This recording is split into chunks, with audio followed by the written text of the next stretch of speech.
Hello friends, welcome to clean eating recipes.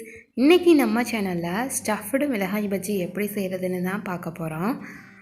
இது ரொம்பவே சூப்பராக இருக்கும். மிளகாய் பஜ்ஜியை நார்மலாக சாப்பிட்றத விட ஸ்டஃப் பண்ணி சாப்பிட்டா ரொம்ப நல்லாயிருக்கும். இதுக்கு நான் 3 மிளகாய் எடுத்து நடுவில் கீறி உள்ளே இருக்க விதையெல்லாம் எடுத்துக்கிட்டேன். இதுக்கு ஃபஸ்ட்டு நம்ம பஜ்ஜி மாவு ப்ரிப்பேர் பண்ணிக்கலாம். இதுக்கு நான் 3 ஸ்பூன் கடலை மாவு எடுத்திருக்கேன். அது கூட 2 ஸ்பூன் அரிசி மாவு எடுத்துக்கோங்க. கொஞ்சமாக பெருங்காயத்தூள் ஆட் பண்ணிக்கலாம். கொஞ்சமாக சால்ட்டு, அது கூட 1 ஸ்பூன் ரெட் சில்லி பவுடரும் கொஞ்சமாக மல்லித்தூளும் ஆட் பண்ணிக்கலாம். எல்லாத்தையும் நல்லா கலந்ததுக்கப்புறமா நம்ம தண்ணி ஆட் பண்ணிக்கலாம். கொஞ்சம் கொஞ்சமாக தண்ணி ஆட் பண்ணிக்கோங்க. ஃபுல்லாக ஆட் பண்ணிட்டீங்கன்னா ரொம்ப தண்ணி ஆயிரும். பஜ்ஜி மாவு ரொம்ப தண்ணியாகவும் இருக்கக்கூடாது, ரொம்ப கெட்டியாகவும் இருக்கக்கூடாது. கரெக்டான கன்சிஸ்டன்சி வேணும். கொஞ்சம் கொஞ்சமாக ஆட் பண்ணி லம்ப்ஸ் எதுவுமே இல்லாமல் நல்லா கலந்துக்கிட்டுக்கோங்க. இந்த கன்சிஸ்டன்சிக்கு பஜ்ஜி மாவு இருக்கணும். ரொம்ப கெட்டியாகவும் இல்லை, ரொம்ப தண்ணியாகவும் இல்லை பாருங்கள்.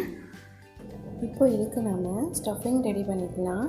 நான் ஒரு மீடியம் சைஸ் ஆனியன், ஒரு சின்ன தக்காளி, கொஞ்சமாக கொத்தமல்லி இதை எல்லாத்தையும் ஒன்றா சேர்த்துக்கிட்டு அது கூடவே 1/4 ஸ்பூன் பெப்பர் பவுடர் ஆட் பண்ணிக்கோங்க. எல்லாத்தையும் நல்லா கலந்து விட்டுக்கலாம். ஸ்டஃபிங் ரெடி ஆயிடுச்சு.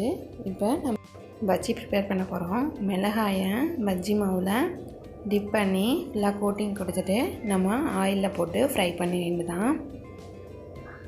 பாருங்கள் எவ்வளோ சூப்பராக புசு புசுன்னு எந்திரிச்சு வந்துருக்குன்னு.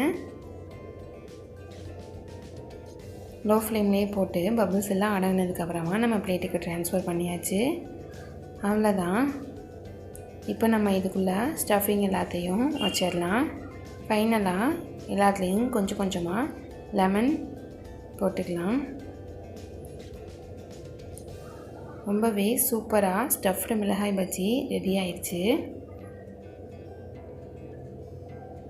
நீங்களும் இதே மாதிரி ட்ரை பண்ணி பார்த்துட்டு எப்படி இருக்குன்னு மறக்காமல் கமெண்ட் செக்ஷனில் சொல்லுங்கள்.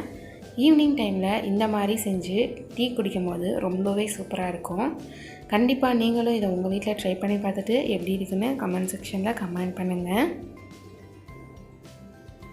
இந்த வீடியோ உங்களுக்கு பிடிச்சிருந்தா லைக் பண்ணுங்கள், ஷேர் பண்ணுங்கள். மறக்காமல் நம்ம சேனலுக்கு சப்ஸ்கிரைப் பண்ணுங்கள். தேங்க்ஸ் ஃபார் வாட்சிங்.